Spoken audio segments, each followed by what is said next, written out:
참 예수님, 오늘은 한국 순교자 대축일입니다. 성 김대건 안드레아 사제와 성 정하상 바오로와 동료 순교자들을 기억하는 날입니다. 여러분들 아시겠지만 우리 한국 천주교회는 103위 순교 성인과 또 124위 순교 복자를 우리가 모시고 있습니다. 그 중에서 특별히 오늘은 그 중에서 103위 순교 성인을 특별히 경축하는 축일을 경축하는 날입니다. 103위 순교 성인, 우리가 여러 박해를 초창기가 아니라 후기에 여러 가지 박해를 받으셨는데 1839년에 기해박해, 또 1846년에 병호박해, 또 1866년 병인박해, 이 당시에 순교하신 분들이 이 103위 성인을 주로 이루고 있습니다. 반면에 2014년 그 당시에 프란치스코 교황님이 우리 한국을 방문하셔서 시복식을 거행하셨습니다. 그때 124위 시복이 되셨는데 이분들은 주로 조선교회 초창기에 순교하신 분들이에요. 그러니까 초창기에 여러 가지 또 박해가 있었는데 대표적으로는 신해박해 또는 신유박해, 이 당시에 많은 분들이 순교를 하셨어요. 그래서 103위 순교 성인과 124위 순교 복자 사이에는 이러한 순교의 시기, 이런 차이가 있습니다. 그래서 우리가 처음부터 이 124위 이분들을 원래는 이제 먼저 해야 되는데 그 당시에 자료, 여러 가지 순교자들에 대한 자료가 많이 모아진 게 바로 후기 때 돌아가신 분들, 순교하신 분들이 그 자료가 많이 있기 때문에 그 자료를 먼저 정리를 해서 교황청에 보냈고, 그렇게 해서 시복식, 그 다음에 이렇게 또 1984년도에 시성식, 이렇게 해서 그 후기에 그 순교하신 분들이 먼저 성인이 되신 거예요. 그리고 이제 이 조선교회 초기에 순교하신 순교 복자분들은 이제 또 시성을 위해서 또 우리가 노력을 하고 있죠. 물론 이분들만 순교하신 건 아니죠. 옛날에 그 100년 동안의 박해 동안 많은 순교자들이 있었어요. 그 중에서 우리가 또 추려서 133위라는 또 하느님의 종들이 계세요. 이러한 하느님의 종들도 지금 또 시복을 하기 위해서 우리가 노력을 하고 있습니다. 또 우리 한국 천주교회는 이분들만이 아니라 우리가 6.25 전쟁 때 또 순교하신 분들도 굉장히 많습니다.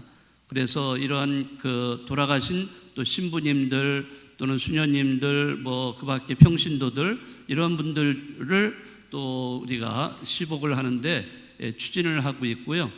또 수도회로서도 나름대로 수도회 안에서도 그 수도자들에 대한 시복식을 위해서 또 준비하는 데도 있어요. 그리고 가장 최근 또 시복을 하는데 지금 우리가 교회가 노력을 하고 있는 그분이 누구실까요? 네? 최영업, 물론 이제 최영업, 그분도 들어가시고, 또 가장 최근, 김수환 추경님이세요. 그래서 김수환 추경님, 이렇게 우리가 지금 교구에서도 그렇고 교회에서 많이 노력을 하고 있습니다. 참 그런 거 보면은 우리 한국 천주교회는 굉장히 자랑스러운 교회예요. 이런 순교 선열들, 이런 분들이 상당히 많기 때문에 정말 자랑스러운 이런 교회라고 할 수가 있습니다. 그렇지만은 우리가 정말 순교 선열들을 몇 분이 순교하셨고 또 성인이 되시고 복자가 되시고 이런 양적인 현상을 가지고 우리가 자랑을 한다면 우리에게는 그 순교라는 것은 별로 의미가 없어요. 그럼 숫자로 우리 많이 성인들 많이 모시고 있다. 뭐 복자도 많이 모시고 있다. 이렇게 자랑만 하면 뭐예요? 뭐 해야 돼요? 돌아가신 그 목숨을 내걸고 돌아가신 그 순교자들의 그 순교 정신을 우리가 이어받아야죠. 이어받지도 않고 숫자에만 연연한다면 그 순교와 현재 나와의 관계는 없어요. 관계가 아무런 관계가 없는 것입니다. 순교자들을 피를 흘려 그 믿음을 증거하다가 죽음을 맞이한 분들로만 우리가 기억을 한다면 그분들은 그저 과거에 지나지 않는 사람들이에요. 과거에 이러이러한 사람들이 있었다. 이런 분들, 단지 기억 속에 남는 그런 분들밖에 되지 않는다는 거죠.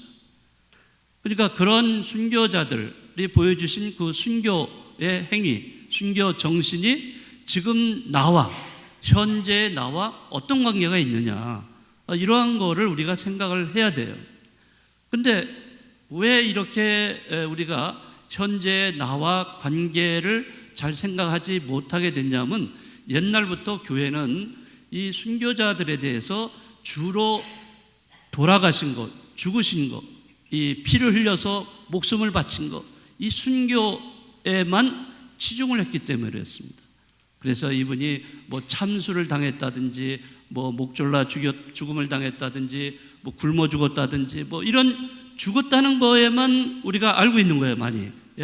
그거에만 많이 익숙하게 들었고, 그러니까 지금 21세기를 살고 있는 우리는 그런 죽음이 있어요? 거의 우리한테는 그런 거, 뭐 신앙을 너 안 믿으면 너 이렇게 돼, 너 믿으면 이렇게 돼, 이렇게 해서 뭐 죽음을 겪는 이런 경우는 없어요.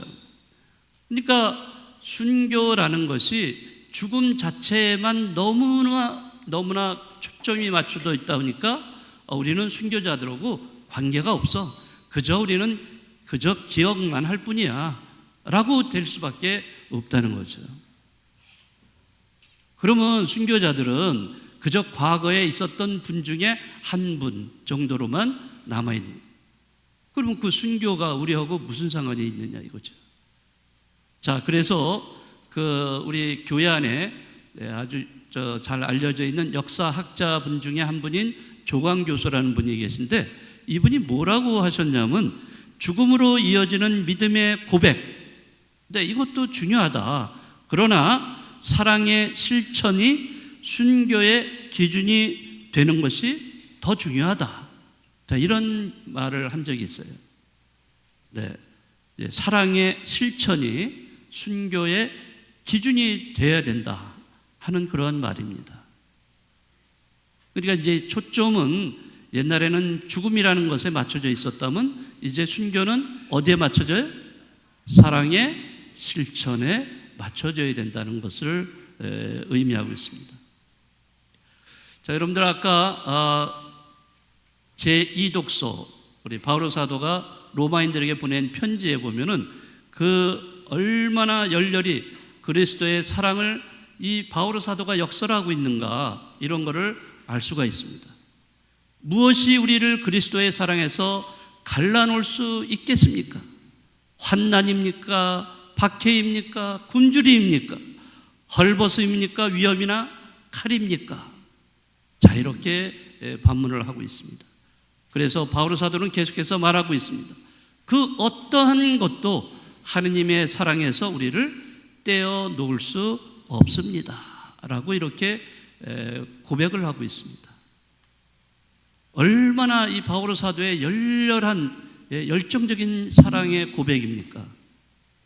어떠한 그러한 고통과 어려움도 우리가 그리스도의 사랑에서 우리를 떼어놓을 수 있는 것은 아무것도 없다는 거죠.